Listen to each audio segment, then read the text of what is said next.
तो देखिए स्टूडेंट, आज मैं आपको जो बताने जा रहा हूँ कि जो इम्पोर्टेंट फार्मूले हैं हमारे chapter 4 moving charges and magnetism chapter से, इसमें मेन फार्मूले जो आपको यहाँ ध्यान रखने हैं और जो आपके एग्जाम्स में पूछे ही जाएंगे डायरेक्टली और indirectly. It's all about chapter number 4।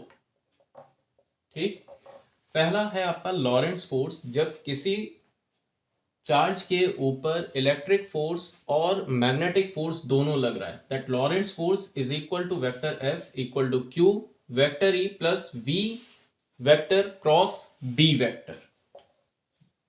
Vector F is equal to Q into vector E plus V vector cross B vector. ठीक, अब जब किसी वायर के ऊपर अगर ये फोर्स लग रहा है, करंट कैरिंग कंडक्टर के ऊपर अगर ये फोर्स आ रहा है, तो वो हमारा हो जाता है vector F is equal to I L cross L vector cross B vector.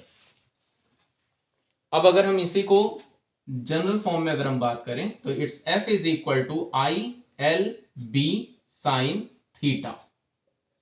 ठीक, और मैंने आपको पहले भी बताया है, जब भी क्रॉस प्रोडक्ट होता है तो जब उसको हम सिंपल फॉर्म में लिखेंगे, स्केलर फॉर्म में लिखते हैं, तो वहां पे हमारा साइन थीटा आ जाता है।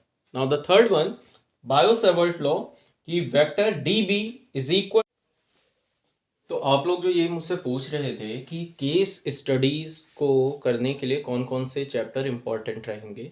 अच्छा, एक चीज़ मैं आप लोग को ये क्लियर करूं कि आप लोग ये चीज़ ध्यान रखिएगा कि केस स्टडीज़ जो हैं वो आपके अनसीन पैसेजेस की तरह नहीं है। कुछ बच्चों को ये डाउट रहता है, ये सोचते हैं कि जैसे अनसीन पैसेजेस हम पढ़ते हैं और उसी पैसेज में उनके आंसर्स होते हैं, तो फिजिक्स में, आपके केमिस्ट्रीज में इस तरह के केस स्टडीज़ जो होते हैं उनमें किसी भी तरह से उन केसेस में ज़रूरी नहीं है कि सारे आंसर छुपे हों। आपके अगर 4 क्वेश्चंस पूछे जा रहे हैं तो हो सकता है एक क्वेश्चन का आंसर आपको उसमें मिल जाए, अदरवाइज उस सिचुएशन के ऊपर, उस केस के ऊपर बेस्ड आपका क्वेश्चन दिया होगा जिसको आपको आंसर सोचना है, और वो उनके कॉन्सेप्ट बेस्ड होते हैं। आपको उनके ट्रिक, उनके कॉन्सेप्ट को पकड़ के चलना होगा उस क्वेश्चन को सॉल्व करने के लिए। तो यहाँ पे मैं आपको कुछ इंपॉर्टेंट चैप्टर बता रहा हूँ जो केस स्टडी के लिए इंपॉर्टेंट हो सकते हैं। एक आपका है सेमीकंडक्टर, इसमें से मोस्टली आपके एक केस बनता ही बनता है ऑलमोस्ट हर साल। फिर दूसरा चैप्टर आपका एटम और न्यूक्लियाई में से एक आता है, हो सकता है इस साल भी आ जाए।